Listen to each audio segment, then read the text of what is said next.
berikut dugaan saya, di dalam uang itu ada percobaan praktek sogok menyogok dan pencucian uang. Ya sekarang kita larikan ke hukum. Oke, sekali lagi ya biarin nanti hukum yang bisa lihat kebenarannya dengan bukti-buktinya semuanya, di mana sekali lagi saya ada bukti. Sesungguhnya itu hanya pengalihan agar rakyat Indonesia tidak mempertanyakan uang yang disita 750 sekian miliar itu. Ini kan cantik permainannya ini. Tapi saya mau katakan, jangan coba-coba bermain dengan saya.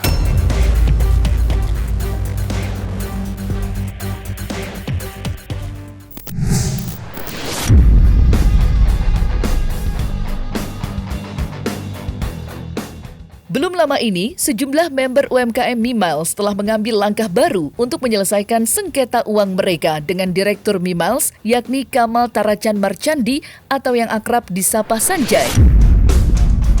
Ia dengan memisahkan diri dari koordinasi Andi Muhammad Rivaldi, beberapa ibu-ibu member UMKM Mimiles memilih untuk menempuh jalur hukum dengan memberi kuasa kepada advokat Raidin Anom. Hal itu tentunya menarik perhatian, mengingat Raidin Anom sempat menjabat sebagai kuasa hukum Sanjay dan Andi Rivaldi. Meski demikian, Raidin Anom memilih untuk menjadi garda terdepan dari para korban yang memilih pecah kongsi dengan Andi Muhammad Rivaldi. Lantas, apa sebenarnya yang menggetarkan hati Raidin Anom hingga mengambil langkah tersebut? Serta benarkah pula kecurigaan Raidin Anom selama ini mulai terkuak kebenarannya?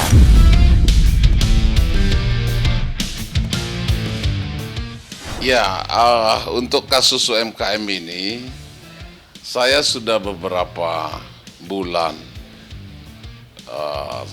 masuk ke dalam perkara ini ya. Satu hal pertama, saya menyambut dulu ketika Andi Rivaldi memberikan kuasa substitusi terhadap adanya penagihan uang dari saudara Sanjay yang dititipkan kepada Elsa Sharif dan kawan-kawan. Lalu kemudian saya ikuti terus, kok menjadi satu hal yang bersifat cipta kondisi dalam urusan hukum pribadi, menyerang pribadi. Tapi satu hal yang saya lihat adalah kita nggak usah terlalu mengurus pribadi Sanjay kepada Elsa Sharif sebenarnya. Kalau kita bicara tentang kemaslahatan umat. Nah maka dengan datangnya teman-teman ya, yang betul-betul teman-teman ini adalah korban yang sesungguhnya. Bahkan satu orang bisa sampai 1 miliar lebih. Ya, Nurwaida itu 1, sekian M untuk satu orang membawahi beberapa UMKM. Belum yang lain, ada beberapa yang datang ke kantor saya. Real, ada bukti. Mereka menunjukkan penyetorannya kepada PT Kam ini di 2019. Jadi aktivitas yang kemarin itu kami udah menyadari itu adalah cipta kondisi yang dibuat oleh Sanjay. Kami ini adalah benar-benar real orang yang menjadi korban dari bisnis yang dilakukan oleh Sanjay. Iya, kami punya uang di Sanjay, tapi kami disuruh nagih uang pribadinya Sanjay di 3 pengacara ini. Itu kan nggak benar gitu.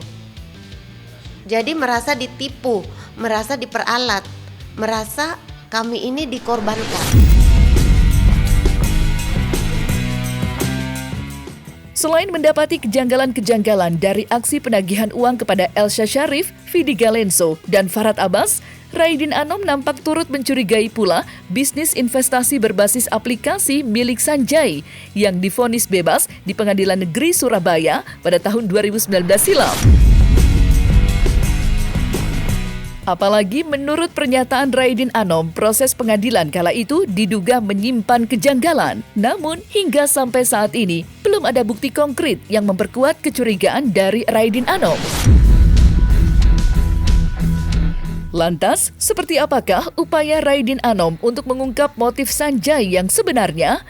Serta akankah pula kasus Sanjay dapat menjadi kajian baru bagi para penegak hukum yang terkait?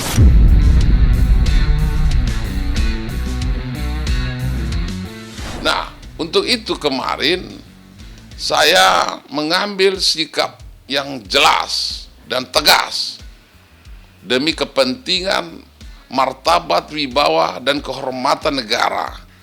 Karena negara selalu berjanji kepada rakyat akan memberikan keadilan yang seadil-adilnya. Maka sekalipun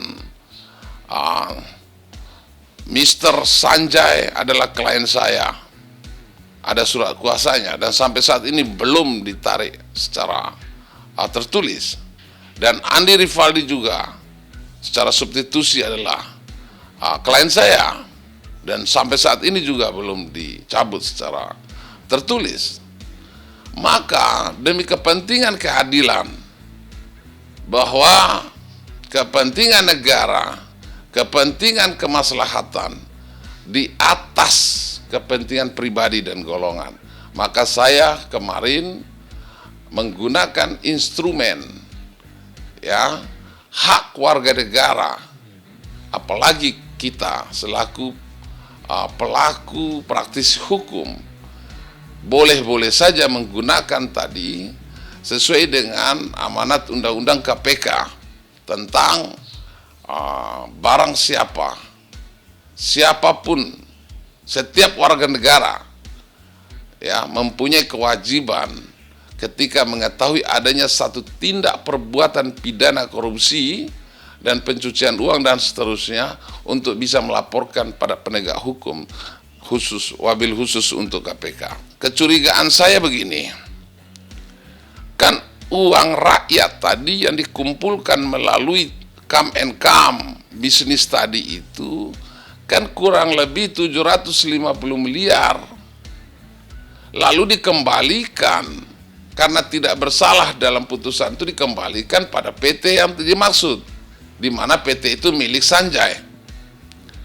Nah, karena ada kecurigaan kuat saya, makanya KPK diminta karena KPK ini kan untuk bagaimana mencari ada kejahatan tadi itu. Kejahatan, ada suap menyuap, mafia hukum dan seterusnya. Maka digunakan oleh kami kemarin untuk melaporkan ke KPK. Dan apakah nanti kita lihat apakah dalam proses 2019 itu betul terwujud satu praktek mafia hukum atau murni penegakan hukumnya sesuai dengan barang bukti dan peristiwa hukum yang sesungguhnya. Ini yang akan kita buktikan. Ya sekarang kita larikan ke hukum. Oke, sekali lagi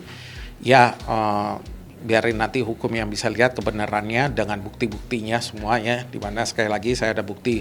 Nah, cipta kondisi yang di uang 55M itu sesungguhnya itu hanya pengalihan agar rakyat Indonesia tidak mempertanyakan uang yang disita 750 sekian miliar itu.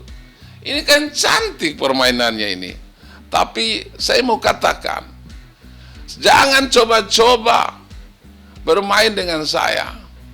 Karena saya ada di ruang yang terang. Saya selalu kemana-mana membawa pelita dalam diri saya. Maka dimanapun ruang gelap mesti saya bawa lampu. Tetap saya ketemukan nanti kejahatannya. Dan saya demi rakyat Indonesia akan lakukan untuk kemaslahatan seluruh segenap rakyat kita, yaitu rakyat Indonesia.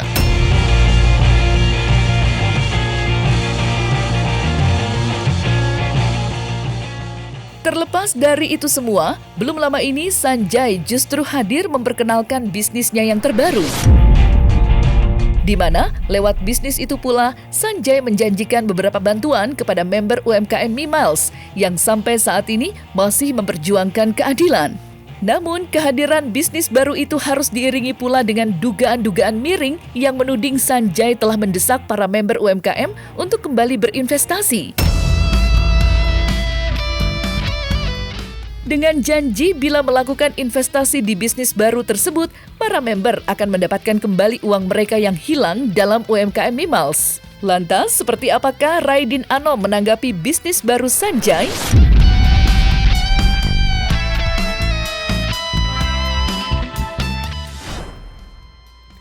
Hai, semua member-member Mimiles yang saya cintai.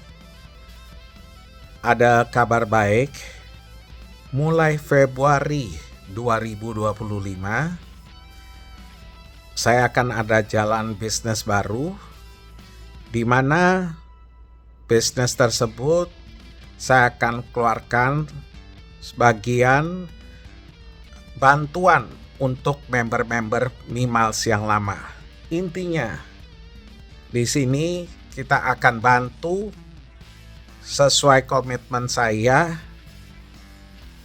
akan bantu semaksimal mungkin untuk para members, para anak-anak saya, anak Mimiles. Caranya, bantuannya, bagaimana dan lain-lain, boleh kontak ke Bu Santa atau ke Pak Andi AMR.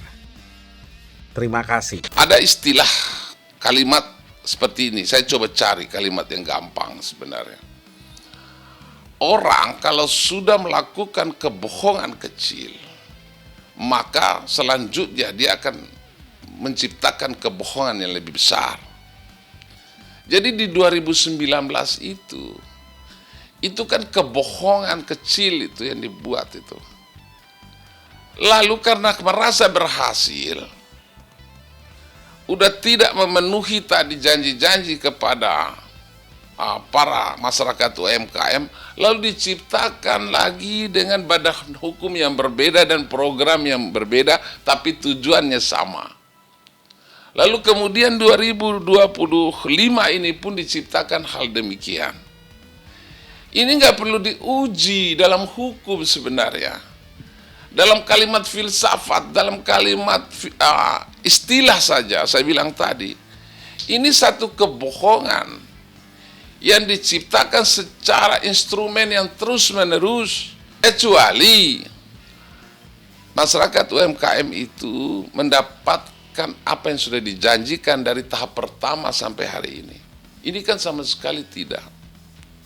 Jadi itu yang dimaksud oleh saya adalah satu cipta kondisi yang luar biasa. Trik hukumnya di mana mereka? Jadi kalau sudah kawan-kawan ini mengikuti top up lagi di level ketiga, maka sama dengan dia sudah mengamini daripada kejahatan yang pertama. Orang yang melakukan satu kegiatan yang ketiga, mesti dia sudah mengamini dan sudah mengiyakan, bahkan mendapat keuntungan dari peristiwa yang pertama. Maka ini celah hukum sebenarnya yang dimainkan itu, agar dia tutup kejahatan yang kurang lebih 750 sekian miliar. Lalu dianggap, loh ini masyarakat masih mau ngikut kok, berarti ada keuntungan. Padahal itu tipu daya.